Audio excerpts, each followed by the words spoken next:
نحمده ونصلي على رسوله الكريم اما بعد فاعوذ بالله من الشيطان الرجيم بسم الله الرحمن الرحيم رب اشرح لي صدري ويسر لي امري واحلل عقدة من لساني يفقهوا قولي. ہمارے خاندانی زندگی کی اصلاح اور پھر اس کے بعد معاشرے کی اصلاح میں بے حد اہم کردار ادا کرتی ہیں. قرآن پاک میں یہ پہلا موقع ہے جہاں ایمان والوں کو براہ راست آگ سے بچنے کے لیے کہا جا رہا ہے.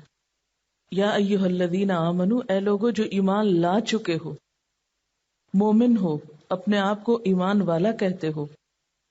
اور ایمان والا امن میں آ جاتا ہے نا. ہم سب ایمان لا کر مطمئن ہو جاتے ہیں، امن میں آ جاتے ہیں کہ ہاں ٹھیک ہے، اب تو ہماری نجات ہو جائے گی. لیکن اہل ایمان سے کہا جا رہا ہے کہ تم چین سے مت بیٹھو، فکر کرو. کس بات کی؟ قوا انفسکم واہلیکم نارا، بچاؤ اپنے آپ کو اور اپنے گھر والوں کو آگ سے. صرف خود کو نہیں، گھر والوں کو بھی آگ سے بچاؤ. ایمان اور آگ دو متضاد چیزیں لگتی ہیں، لیکن یہ ایک حقیقت ہے کہ ایمان لانے کے بعد بھی تم ایسے کام کر سکتے ہو جو تمہیں آگ میں لے جانے کا سبب بنے. وہ کون سے کام ہیں جو انسان کو آگ میں لے جانے کا سبب بنتے ہیں؟ یعنی ایک شخص خواہ لا الہ الا اللہ پڑھ لے، پھر بھی اگر وہ کچھ خاص کام ایسے کرے جن کو نہیں کرنا چاہیے تو وہ آگ میں جا سکتا ہے. اور آگ میں جانے کے بعد اس گناہ کی سزا بھگتنے کے بعد پھر وہ وہاں سے نکالا جائے گا، کیونکہ کلمہ پڑھنے والوں کے لیے خلود فی النار نہیں. خلود فی النار کا مطلب کیا ہے؟ ہمیشہ کی آگ. وہ کافروں کے لیے ہے. لیکن جیسے حدیث میں آتا ہے نا، جس نے لا الہ الا اللہ کہا وہ جنت میں داخل ہوگا. ہم اس کا مطلب کیا سمجھتے ہیں کہ بس ادھر لا الہ الا اللہ کہا اور پھر اس کے بعد جو مرضی کام کیے وہ سیدھا جنت میں پہنچ جائے گا. یہ نہیں اس کا مطلب. اس کا مطلب یہ ہے کہ جو لا الہ الا اللہ نہیں پڑھے گا وہ تو جنت میں کبھی بھی نہیں جا سکے گا، لیکن جو لا الہ الا اللہ پڑھے گا وہ جنت میں جائے گا. اس حدیث میں یہ تو نہیں ہمیں بتایا گیا کہ کب جائے گا. اس حدیث سے تو اتنا پتہ چلتا ہے کہ ہاں جس نے لا الہ الا اللہ پڑھا وہ بالآخر جنت میں پہنچے گا. کچھ خوش قسمت لوگ ایسے ہوں گے کہ جو بے حساب یعنی بلا حساب پہنچ جائیں گے جنت میں. کچھ ایسے ہوں گے جن سے ہلکا حساب لیا جائے گا. کچھ آراف پر پہنچا کر انتظار کرائے جائیں گے کہ جب سب کا فیصلہ ہو جائے گا تو پھر ان کا فیصلہ ہوگا کہ جنت والے جنت میں چلے جائیں گے، جہنم والے جہنم میں چلے جائیں گے، اور کچھ لوگ بیچ میں سٹک ہوں گے. یہ وہ لوگ ہوں گے جن کے نیک اور برے اعمال برابر کے ہوں گے، یا پھر بہت بڑی نیکی بھی کی ہوگی اور ساتھ بہت بڑا گناہ بھی کیا ہوگا، تو ایک دوسرے کو روک دے گا. یعنی گناہ جو ہے انسان کا، وہ اس کی نیکی کے اجر کے راستے میں حائل ہو کے کھڑا ہو جائے گا. اب ان لوگوں کے لیے امکان ہے کہ یہ پہلے اپنے گناہ کی سزا بھگتے اور پھر جنت میں جائیں، یا اللہ تعالیٰ ان کو بھی معاف کر دے اور جنت میں بھیج دے. ہم لوگ آخرت کے معاملے میں نہایت غیر سنجیدہ ہیں. دنیا کے امتحان کی جتنی فکر کرتے ہیں، اگر صرف اتنی آخرت کے لیے کر لیں جتنی آپ ایک ٹیسٹ یا ایک پرچے کے لیے کرتے ہیں، تو ہمارے بہت سے اخلاق اور معاملات اور اعمال سدھر جائیں.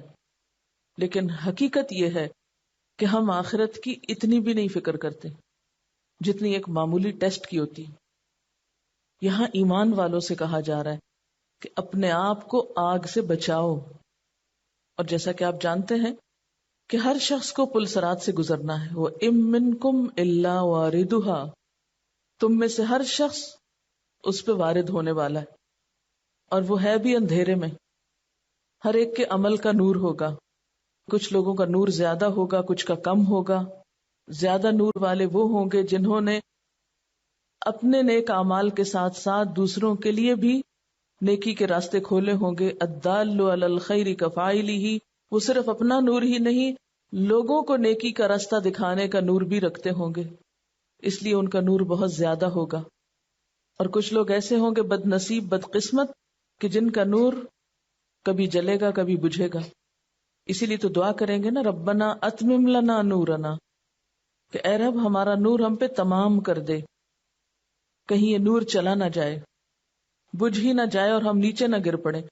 اس کو آپ یوں سمجھ سکتے ہیں کہ آپ ایک خطرناک پل رات کے وقت پار کر رہے ہیں اور آپ کے ہاتھ میں کینڈل ہے، چلتے چلتے کینڈل بجھ جائے، کیا حال ہوگا؟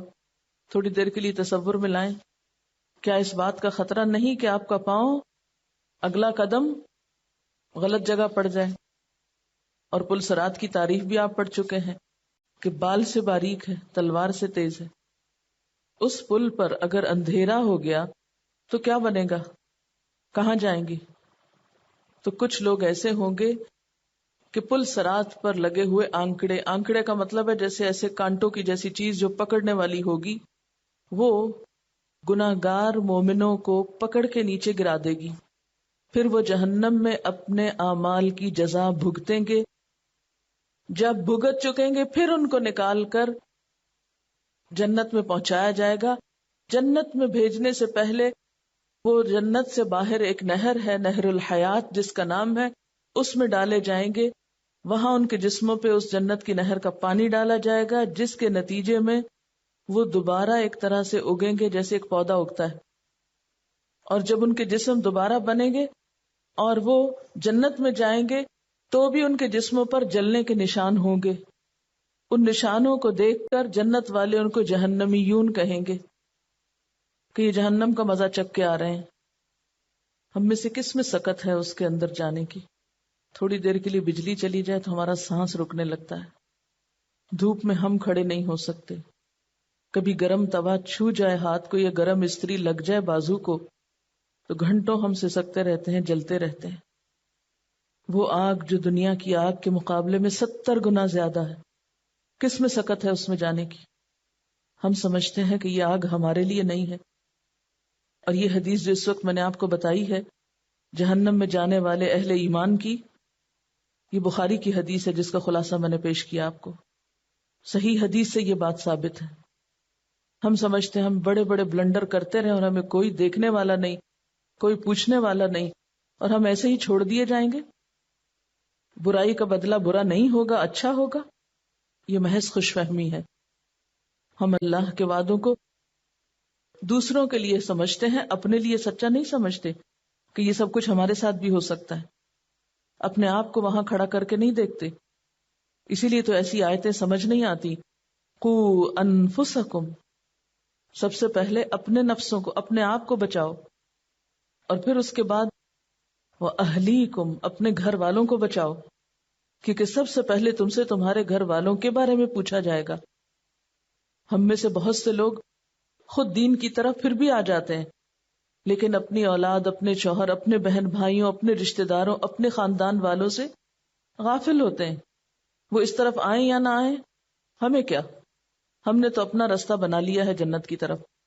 تو ہم میں سے کس کس کے پاس کیا پروگرام ہے گھر والوں کو آگ سے بچانے کا؟ ویسے بھی اس مشینی دور میں گھر والوں کی محبتیں مشینوں نے چھین لی. گھر میں بیٹھ کے بھی مشینوں کے آگے بیٹھے رہتے ہیں. اس لیے وہ آپس کا پیار اور محبت، ایک دوسرے کی ہمدردی، ایک دوسرے کا ساتھ دینا، ایک دوسرے کے لیے تڑپنا، ایک دوسرے کی تکلیف کو محسوس کرنا، وہ تو ویسے ہی کم ہو گیا. دنیا میں ایک دوسرے کو نہیں پوچھتے. آخرت کی فکر کس کو ہوگی آج کے دور میں؟ دنیا میں اگر ہمارے سامنے ہمارا کوئی پیارا آگ میں گر پڑے تو شاید ہمارا احساس جاگ اٹھے، لیکن ہم تصور میں اپنے عزیزوں کو آگ میں جاتے ہوئے نہیں دیکھتے. آگ کے شعلے ان کے ارد گرد نہیں نظر آتے ہمیں. اسی لیے ہمارے دل کے اندر کوئی درد نہیں، نہ سوچ اٹھتی ہے، نہ پھر ہم کچھ سوچتے ہیں کہ ہم ان کے لیے کچھ کریں. اور آپ کو معلوم ہے اچھی طرح جہنم میں لے جانے والے کام کون سے ہیں؟ سب سے پہلے تو فرائض میں غفلت، نماز، روزہ، حج، زکوٰۃ، ان سب کا ترک کرنا دوزخ میں لے جانے کا سبب ہے. نماز کے بارے میں واضح طور پر قرآن پاک میں آتا ہے فی جنات یتساءلون عن المجرمین ما سلککم فی سقر قالوا لم نک من المصلین. جنت میں جانے والے دوزخ والوں سے پوچھیں گے تمہیں کیا چیز دوزخ میں لے گئی؟ قالوا وہ کہیں گے لم نک من المصلین، ہم نماز پڑھنے والوں میں سے نہیں تھے، ہم نماز نہیں پڑھتے تھے. کیا قرآن کی یہ آیت ایسے ہی لکھ دی گئی ہے قرآن پاک میں؟ اس کا کوئی مطلب نہیں ہے؟ یہ کس کے لیے لکھی ہے؟ لیکن ہم نے کتنا سوچا، پیار، محبت، خیر خواہی، خدمت، دوسرے کی مدد، اور اس کو پہلے اپنے خلوص کا یقین دلاتے ہوئے اس کو دین کی طرف بلائیں. ہم گھر والوں کو اگر دین کی طرف بلاتے بھی ہیں تو ڈانٹ ڈپٹ کے، لیکچر سنا کے، جبکہ گھر کے اندر لیکچر سنا کے تبلیغ نہیں ہوا کرتی، تقریروں سے تبلیغ نہیں ہوتی گھر کے اندر. اسی لیے اکثر لوگوں کو یہ مشکل پیش آتی ہے، گھر والے نہیں بات سنتے، گھر والوں کو بتانا بڑا مشکل ہے، اس لیے کہ ہمارے اپنے کچے چٹھے اور ہمارے اپنے کردار اور اپنے قصور سامنے نا ان کے. ہماری حقیقت بھی تو گھروں میں کھلتی ہے کہ ہم اصل کون ہے، ہماری حقیقت کیا ہے. باہر تو لبادے اوڑے ہوئے ہیں ہم نے، لیکن گھر والوں کے سامنے تو کوئی لبادہ نہیں اوڑھ سکتا. وہاں تو جب تک ہمارا اپنا عمل درست نہیں ہوگا، ہماری اپنی مثال سامنے نہیں ہوگی، ایک لفظ کی تبلیغ اثر نہیں کرے گی. جب تک ہمارے قول اور فعل کا تضاد نہیں ختم ہوگا، ایک جملہ نہیں کسی کے دل پہ لگے گا. اسی لیے اللہ تعالیٰ نے یہ ذمہ داری ہمیں پہ ڈالی.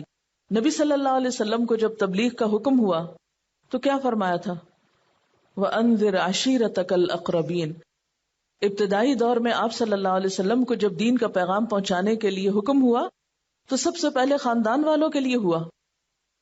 وَأَنذِرْ عَشِيرَتَكَ الْأَقْرَبِينَ. اپنے قریب ترین خاندان والوں کو خبردار کرو.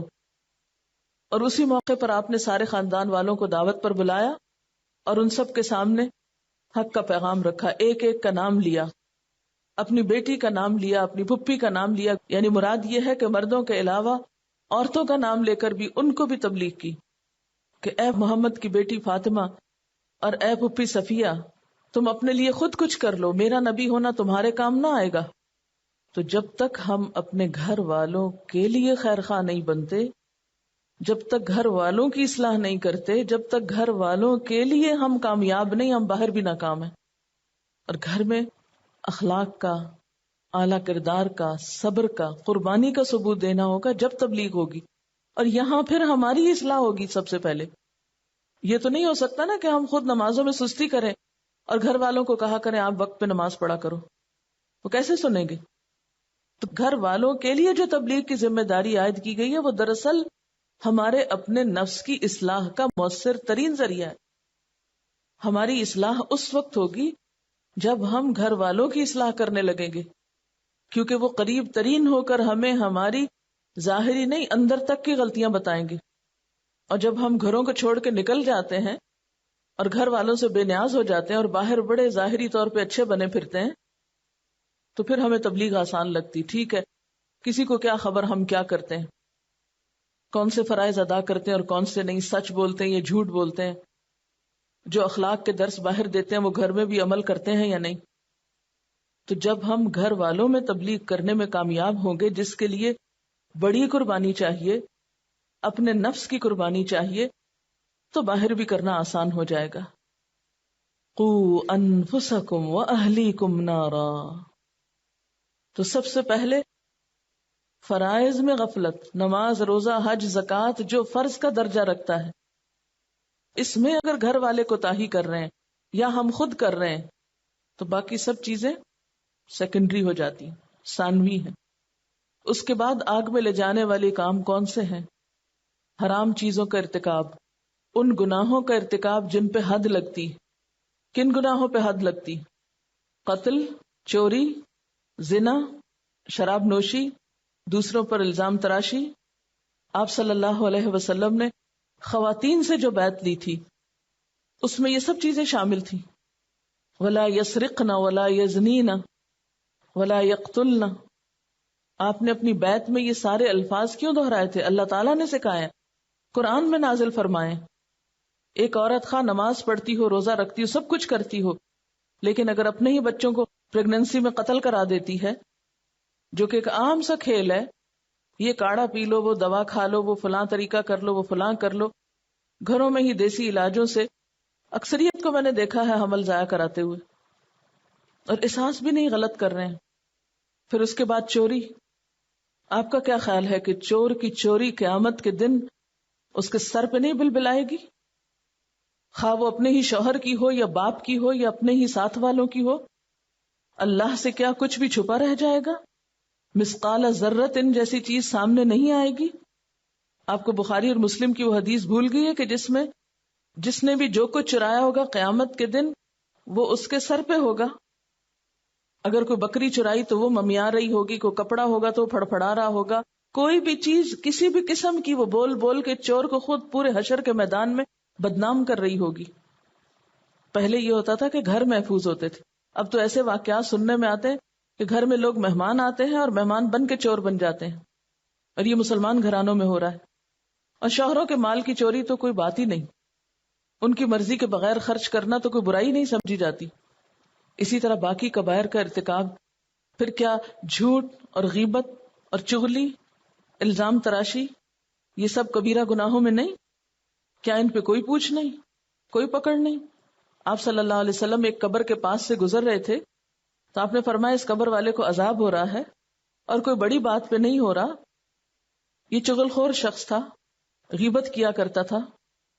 ہم سمجھتے ہیں کہ ہم لوگوں کے درمیان پھوٹ ڈلوا کے ادھر کی باتیں ادھر لگا کے تو ہم نیکی کے کام کر رہے ہیں.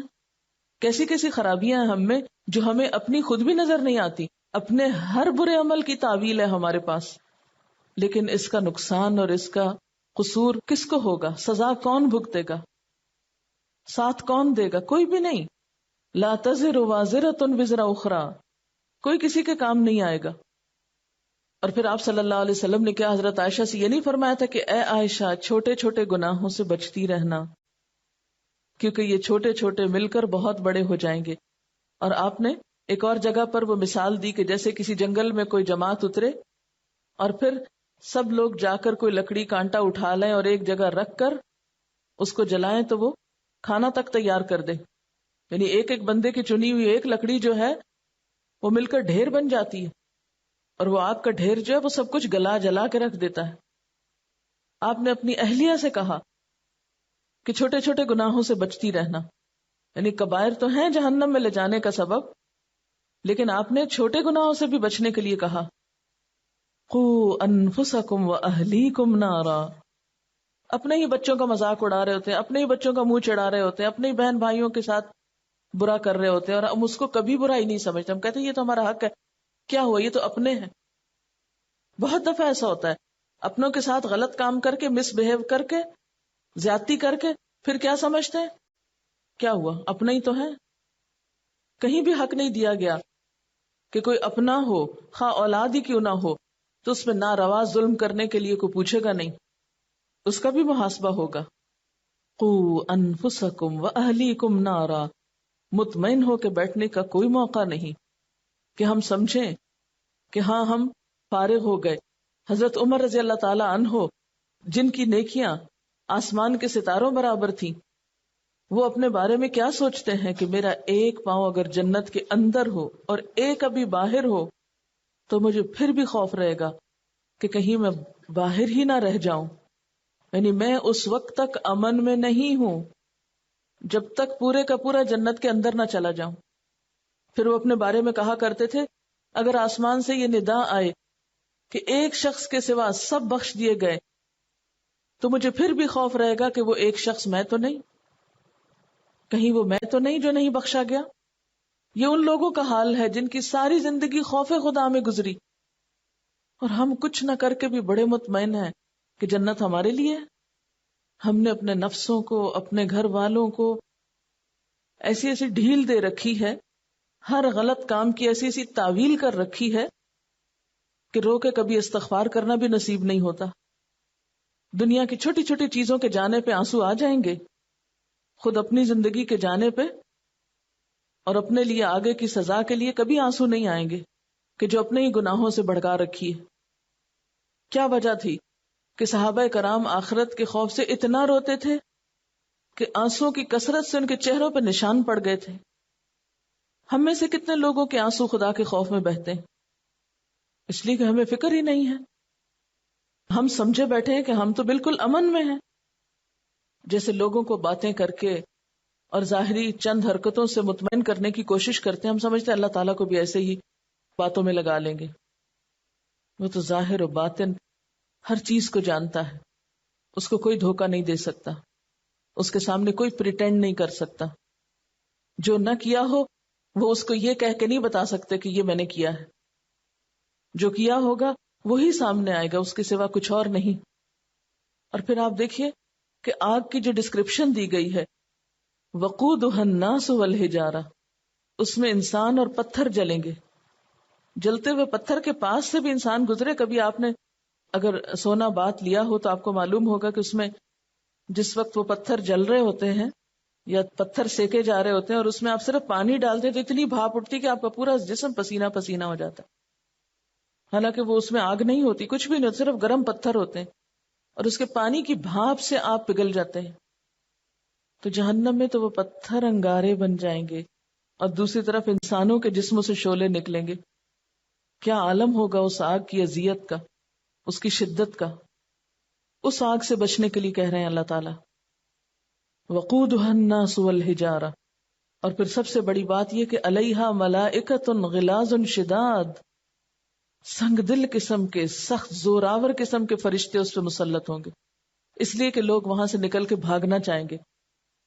ایک چھوٹی سی چھپکلی ہمیں نظر آئے تو ہم کیسے چیخیں مار کے بھاگنے لگتے ہیں. کہیں آگ لگ جائے تو ہم میں سے کوئی وہاں بیٹھا نہ رہ جائے. تو جہنم میں کون بیٹھنا چاہے، کون رہنا چاہے گا؟ سب بھاگنے کی فکر کریں گے کہ نکلے یہاں سے. کلما ارادوا ان یخرجوا منها من غم اعیدوا فیہا، جب بھی غم کی شدت کی وجہ سے اس سے نکلنے کی تمنا کریں گے، نکلنے کی کوشش کریں گے، اسی میں دھکیل دیے جائیں گے، واپس پلٹا دیے جائیں گے. لا یعصون اللہ ما امرہم. انسانوں کے حرکتوں کے مقابلے میں فرشتوں کا عمل دکھایا گیا. وہ تو اللہ کی نافرمانی نہیں کرتے، جو بھی وہ ان کو حکم دیتا ہے. وہ ہم جیسے تھوڑی ہیں کہ اللہ کا حکم سامنے آ بھی جائے تو جو جی میں آئے مانے، جو جی میں آئے انکار کر دیں. فرمایا فرشتے ایسے نہیں کرتے. وَيَفْعَلُونَ مَا يُؤْمَرُونَ، جو حکم دیے جاتے ہیں پورا کرتے ہیں، ویسے ہی ایز اٹ از کرتے ہیں. کبھی سوچا آپ نے کہ اس موقع پہ فرشتوں کی یہ صفت کیوں بتائی گئی کہ جو کہا جاتا ہے 100% کرتے ہیں؟ ہم اپنا حال بھی دیکھ لیں، جو کہا جاتا ہے کیا 100% کرتے ہیں؟ یعنی اللہ نے جو کچھ فرما دیا وہ کسی چیز کا انکار نہیں کرتے، اسی طرح کام کرتے چلے جاتے ہیں، خواہ ان کے آگے کوئی روئے، چیخے، چلائے، جو مرضی کرے. دیکھیں نا جیسے جان لینے آتے ہیں تو لے کے چلے جاتے ہیں نا، سب چیخ پکار کر رہے ہوتے ہیں. بعض لوگوں کی جان اس حال میں جاتی ہے کہ ان کے چھوٹے چھوٹے بچے ہوتے ہیں، لیکن فرشتے آتے ہیں اور لے جاتے ہیں. وہ نہیں دیکھتے کہ بچے چھوٹے ہیں یا کوئی دودھ پیتا ہے تو اس کی ماں نہ لو، یا کوئی ابھی بڑا مصروف ہے. نہیں، جس کی لینی ہے اللہ نے حکم دیا، گئے اور کام کر کے آ گئے.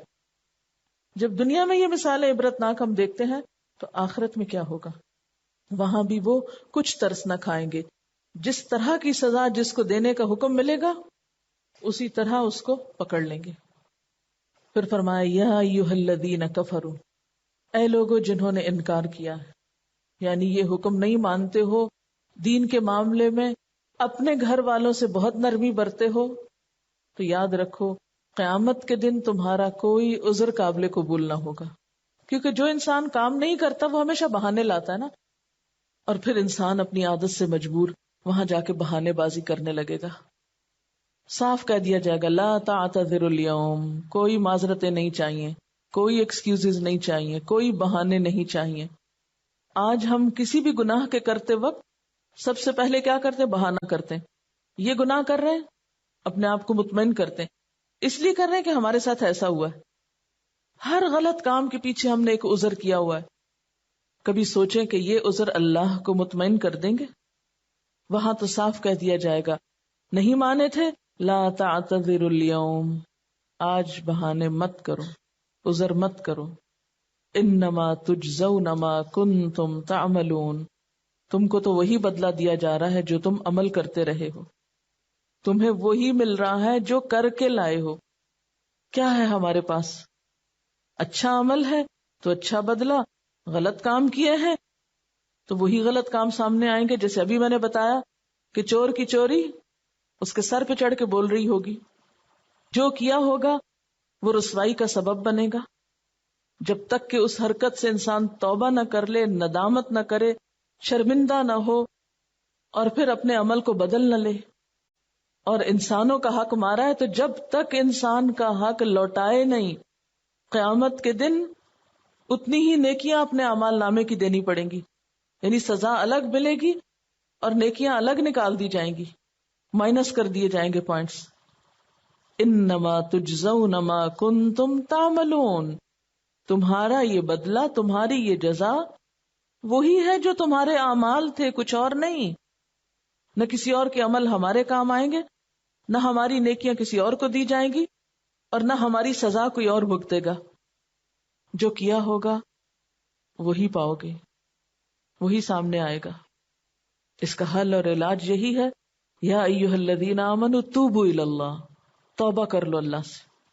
اور توبہ بھی صرف جھوٹوں والی توبہ نہیں کہ زبان سے توبہ توبہ کرو اور عمل میں کوئی تبدیلی نہ آئے.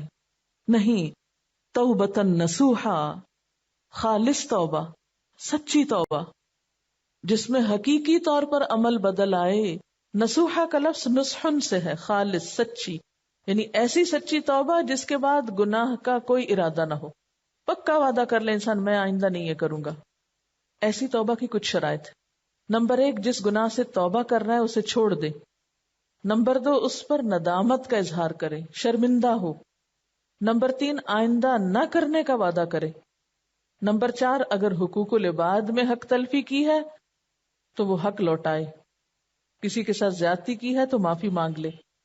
گویا محض زبان سے توبہ توبہ کہنا کوئی معنی نہیں رکھتا جب تک انسان توبہ کی شرائط پوری نہ کرے. اور فور موسٹ چیز کیا ہے؟ شرمندگی، ندامت. آپ صلی اللہ علیہ وسلم نے فرمایا الندم توبہ، شرمندگی ہی توبہ ہے. یعنی جو شرمندہ ہو جائے اپنے ماضی کے کسی فعل پر، گویا اس نے توبہ کر لی. ایک اور جگہ پر آتا ہے کہ ایک صحابی نے کہا کہ سچی توبہ یہ ہے کہ آدمی رجوع کرے اور پھر اس فعل کو نہ دہرائے. تو نتیجہ کیا ہوگا؟ عسیٰ ربکم ان یکفر عنکم سیئاتکم، بعید نہیں، امید ہے کہ اللہ تمہاری برائیاں تم سے دور کر دے گا. عسیٰ یعنی جب تم توبہ کرو گے تو پھر تمہیں امید دلائی جاتی ہے کہ وہ توبہ قبول کر لے گا. اچھا، یہ عسیٰ کا لفظ کیوں ہے؟ یقینی بات کیوں نہیں؟ اس لیے کہ جنت کی گارنٹی تو کسی کے پاس بھی نہیں، کیونکہ اس آیت میں صرف یہ نہیں کہا نا کہ تمہاری خطائیں تم سے دور کر دے گا، بلکہ ساتھ ہی یہ وعدہ بھی ہے وَيُدْخِلَكُمْ، گناہوں کے باوجود جب معافی ہو گئی تو داخل کر دے گا تم کو جنات، ان باغوں میں، تجری من تحتها الانہار، جن کے نیچے نہریں بہ رہی ہوں گی. تو جنت میں داخلہ، تو آپ صلی اللہ علیہ وسلم نے اس کے بارے میں کیا فرمایا تھا کہ کسی کا عمل اس کو جنت میں نہیں پہنچا سکتا. صحابہ نے عرض کیا کیا آپ کا عمل بھی؟ آپ نے فرمایا ہاں، مجھے بھی جب تک اللہ تعالیٰ اپنے فضل و رحمت سے ڈھانپ نہ لے اس وقت تک میں بھی جنت میں نہیں جا سکتا. تو اس لیے یہاں پر عسیٰ کا لفظ آیا. امید ہے کہ توبہ کرو، پھر امید ہے کہ اللہ تمہارے گناہ معاف کر دے گا اور تمہیں جنت کے باغوں میں داخل کر دے گا. تجری من تحتها الانہار، جن کے نیچے نہریں بہتی ہیں. واپس آ جاؤ اپنے غلط کاموں اور غلط ڈگر اور غلط طرز زندگی سے. نیا طرز زندگی اختیار کرو جو اللہ والوں کا ہے. نیا لائف سٹائل اپناؤ، پلٹ آؤ، واپس آ جاؤ. عسیٰ، پھر امید ہے، واپس آؤ گے تو امید ہے. اور صرف امید کی بات کی گئی، گارنٹی کوئی نہیں دی گئی پھر بھی، کیونکہ یہ تو اللہ کی اپنی مرضی پر ہے نا. وہ مالک ہے، وہ بادشاہ ہے، جسے چاہے معاف کرے، جسے چاہے سزا دے. یغفر لمن یشاء ویعذب من یشاء، جسے چاہے گا وہ اس کو معاف کرے گا اور جس کو وہ چاہے گا اس کو سزا دے گا. میرے اور آپ کے پاس کیا گارنٹی ہے کہ وہ ہمیں ضرور معاف کر دے گا؟ یہ تو اس کو پتا ہے کہ کس کو معاف کرنا چاہیے اور کس کو نہیں کرنا چاہیے، کون معافی کے لائق ہے، کون معافی کا مستحق ہے اور کون نہیں ہے. اگر اللہ کے رسول صلی اللہ علیہ وسلم یہ کہہ سکتے ہیں کہ الا ان یتغمدنی اللہ برحمہ، کہ ہاں میں بھی جنت میں اس وقت جاؤں گا جب اللہ مجھے اپنی رحمت سے ڈھانپ لے. پلٹ آنے پر بھی اس نے امید ہے کہ بات کی ہے، اور ایمان ہے یہ امید اور خوف کے درمیان. خالی امید پر تو ایمان نہیں ہوتا، اور صرف خوف پر بھی نہیں ہوتا، دونوں کے بیچ میں ہوتا ہے، تبھی انسان سیدھا رہتا ہے. ہم اپنے ایمان کا جائزہ لے کر دیکھیں، کیا واقعی ہمارا ایمان خوف اور امید کے درمیان ہے؟ کیا صرف امید تو نہیں رکھی ہوئی، یا کہیں صرف خوف کا شکار ہو کر مایوس تو نہیں ہے؟ کیونکہ جب تک معتدل رویہ اختیار نہیں کریں گے اس وقت تک ایمان مکمل نہیں ہوگا. عسیٰ ربکم، یعنی ہم کتنے ٹھنڈے دل سے کتنے آرام سے غلط کام کر لیتے ہیں، یہ سوچ کے اچھا بعد میں معافی مانگ لیں گے، ابھی تو غلط کریں پھر معافی مانگ لیں گے، یا توبہ کر لیں گے، پھر حج کر لیں گے، عمرہ کر لیں گے، روزے رکھ لیں گے، پھر ہو جائے گا معافی. کس کو پتا، کون جانتا ہے کہ گھر سے نکلو اور واپس نہ پلٹو؟ کل کس نے دیکھا ہے؟ کس کے پاس گارنٹی ہے؟ کوئی ایک کہے کہ ہاں مجھے یقین ہے میں زندہ رہوں گا اور میں ساری معافی مانگ لوں گا آج کے غلط کاموں کی، آج تو غلط کام کرنا میری مجبوری ہے. کوئی مجبوری نہیں ہے، ہر ایک کا امتحان ہے. یوم لا یخزی اللہ النبی والذین آمنوا معہ، اس دن اللہ نبی صلی اللہ علیہ وسلم کو اور آپ کے ساتھ ایمان لانے والوں کو، آپ کے ساتھ کا مطلب کیا ہے کہ جنہوں نے آپ کی پیروی کی، جو آپ کے نقش قدم پر چلے، ان کو رسوائی سے بچائے گا. لیکن جنہوں نے دعویٰ تو آپ کی امت میں سے ہونے کا کیا لیکن کام وہ نہ کیے جو آپ نے بتائے ہیں، تو ان کا کیا حال ہوگا؟ اور ان کا بھی حال آپ دیکھیے کہ جو آپ کے ساتھ ہوں گے اہل ایمان، نورہم یسعی بین ایدیہم و بایمانہم، ان کا نور ان کے آگے آگے اور ان کی دائیں جانب دوڑ رہا ہوگا. آپ کو معلوم ہے کہ محشر کا میدان، یعنی میدان محشر سے جنت کا راستہ بہت اندھیرا ہے، اسی راستے میں پل صراط بھی آتا ہے. اہل ایمان اپنے اس نور کی وجہ سے پل پار کر رہے ہوں گے، منافق بھی ساتھ چل پڑیں گے، لیکن ان کا اپنا نور تو ہوگا نہیں، یا تھوڑا بہت ہوگا جو جلدی بجھ جائے گا. انہیں جب دیکھیں گے اہل ایمان تو پریشان ہوں گے کہ کہیں ہمارا نور بھی نہ چلا جائے. اس وقت پھر یہ دعا کریں گے، یقولون ربنا اتمم لنا نورنا، اے ہمارے رب ہمارا نور ہم پہ تمام کر دے، مکمل کر دے. واغفر لنا، اور ہم کو بخش دے. انک علی کل شیء قدیر، بے شک آپ ہر چیز پر قدرت رکھنے والے ہیں. اللہ قیامت کے دن کی رسوائی سے اہل ایمان کو بچا لے گا، ان کو ان کا نور دے دے گا. اچھا یہ لو جنت کا ٹکٹ اور یہ ہے تمہارا نور، اس نور کی روشنی میں سیدھے چلے جاؤ جنت کی طرف. کسی نے کہا تھا کہ وہ تو سورج سوا نیزے پہ ہوگا پھر اندھیرا کیوں ہوگا؟ تو بات یہ ہے کہ اس وقت کی بات یہاں نہیں ہو رہی، یہ ہو رہی ہے بات حساب کتاب کے بعد کی، جب لوگ جنت میں جا رہے ہوں گے، جب جنت میں داخلے کا فیصلہ ہو چکا ہوگا. وَيُدْخِلَكُمْ جَنَّاتٍ تَجْرِي مِن تَحْتِهَا الْأَنْهَارُ، اس وقت اللہ تعالیٰ پھر اہل ایمان کو رسوا نہ کرے گا، ان کا نور ان پہ تمام کرے گا، اور وہ دعائیں بھی مانگ رہے ہوں گے کہ یا اللہ یہ نور تمام کر دے، منزل تک پہنچا دے. واغفر لنا، اور ہم کو بخش دے. انک علی کل شیء قدیر، بے شک آپ ہر چیز پر قدرت رکھنے والے ہیں.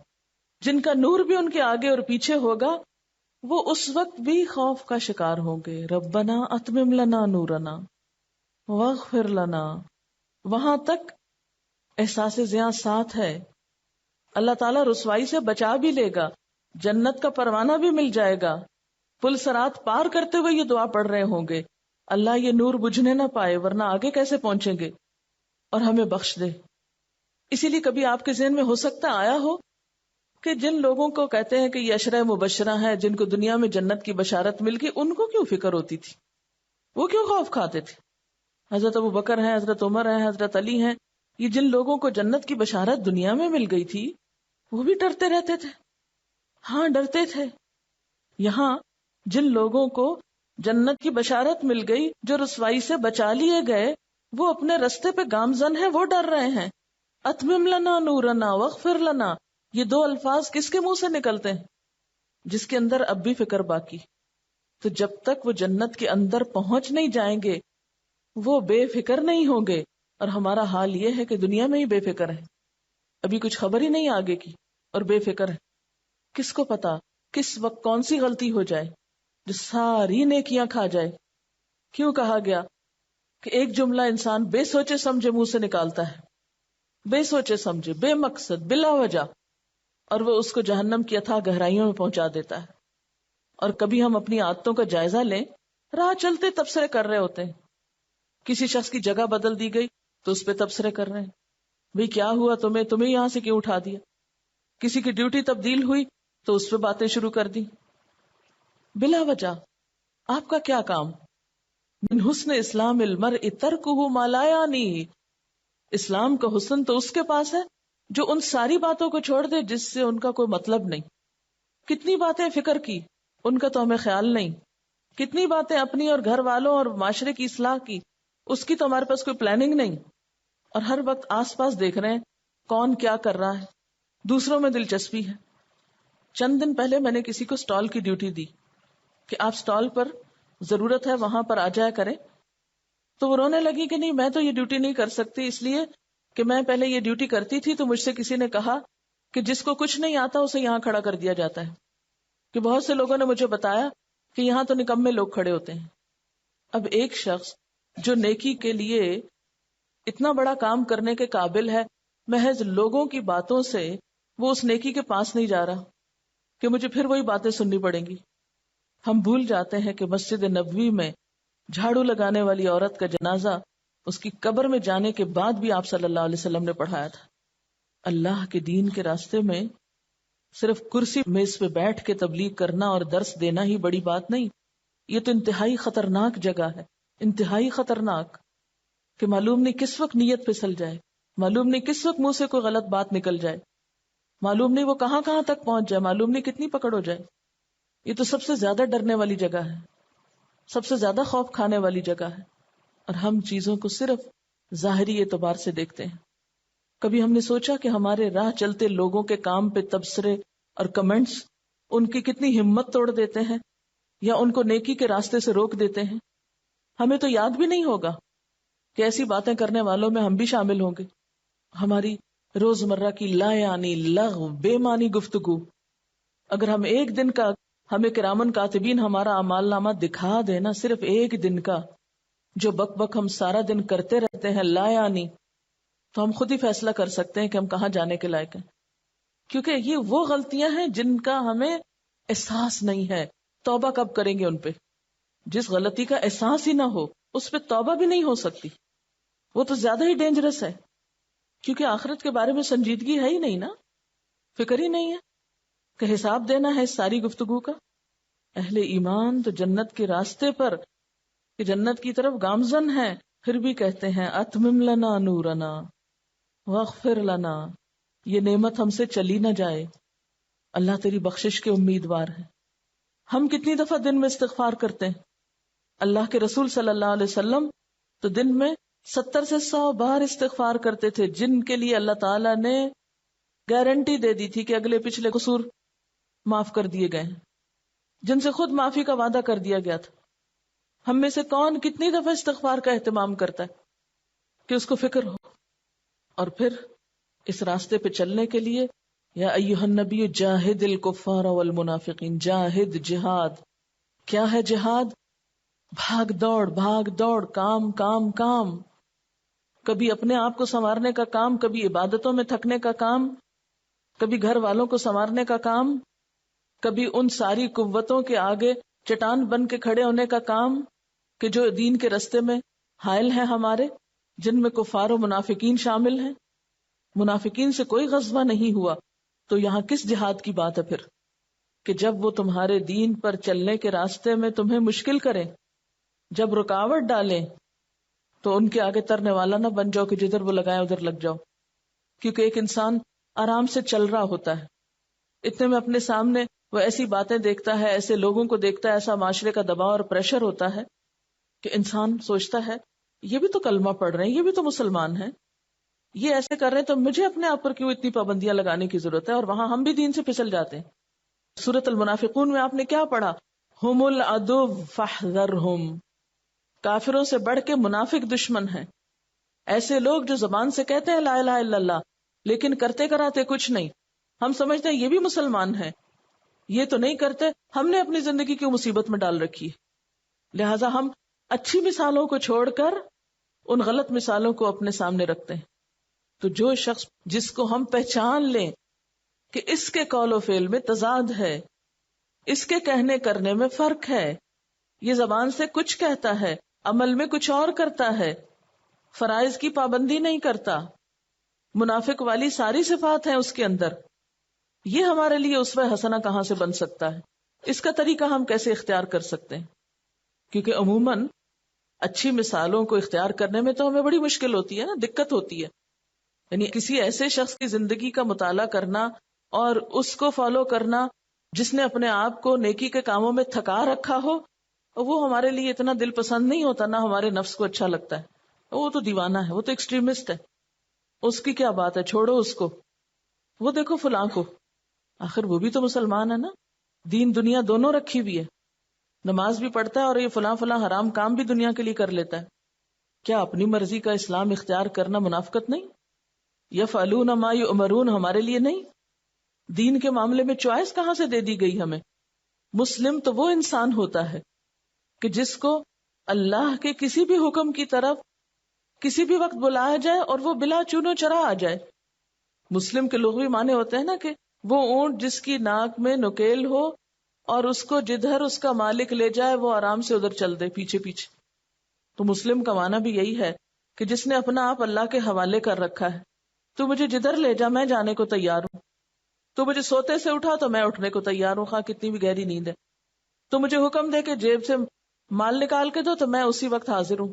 یہ میرا مال تجھے پسند ہے، میں اس جگہ پر دوں، یہ تیرے لیے حاضر ہے. تو مجھے اپنے گھر بلا رہا ہے تو میں لبیک پکارتا آ رہا ہوں. تو مجھے جان دینے کے لیے کہہ رہا ہے تو میری یہ جان حاضر ہے، اس لیے کہ تو نے ہی دی تھی، میری تو ہے بھی نہیں کہ میں اسے روک کے رکھوں. یہ ساری طاقتیں تیری ہی تو دی ہوئی ہیں، تیرے لیے نہیں خرچ کروں گا تو کہاں کروں گا؟ مسلم تو ایسا شخص ہوتا ہے. کیا یہ منافقت نہیں کہ ہم زبان سے تو کلمہ پڑھیں اور اللہ کی اطاعت کی طرف ہمیں بلایا جائے اور ہم کام چوری کریں؟ جو چیز ہمارے نفسوں کو آسان لگے، جس میں ہمیں دنیا کا کوئی فائدہ نظر آئے، وہ تو ہم آگے بڑھ کے کر لیں، اور جہاں دنیا کا فائدہ اور مطلب ہمارا پورا نہ ہو وہاں ہم پیچھے ہٹ جائیں کہ یہ نہیں ہم سے ہوتا. اللہ کا بندہ تو ہر کام کرنے کے لیے تیار ہوتا ہے، اس کی تو اپنی کوئی چوائس ہی نہیں ہوتی. وہ تو عبد ہے نا، غلام ہے. غلام کی کیا چوائس ہوتی ہے کہ مجھے یہ کرنا اور یہ نہیں کرنا، مجھے تو جو بھی مل جائے میں نے کرنا ہے. تو جاہد الکفار والمنافقین، ان سارے لوگوں سے نبٹنا ہے جو تمہارے دین پر چلنے میں رکاوٹ ہے، خواہ وہ تمہارے اپنے گھر کے اندر ہے. دین کے معاملے میں کوئی کمپرومائز نہیں، اس سینس میں کہ کوئی کہے نماز چھوڑ دو تو نماز چھوڑ کے بیٹھ جائیں، کوئی کہے حجاب اتار دو تو اتار کے بیٹھ جائیں، کوئی کہے جھوٹ بول لو آج میری خاطر تو جھوٹ بول لیں، کوئی ہمیں انوالو کر لے چغلی پر یا غیبت پر تو ہم اس کے ساتھ بیٹھ جائیں چغلیاں کرنے.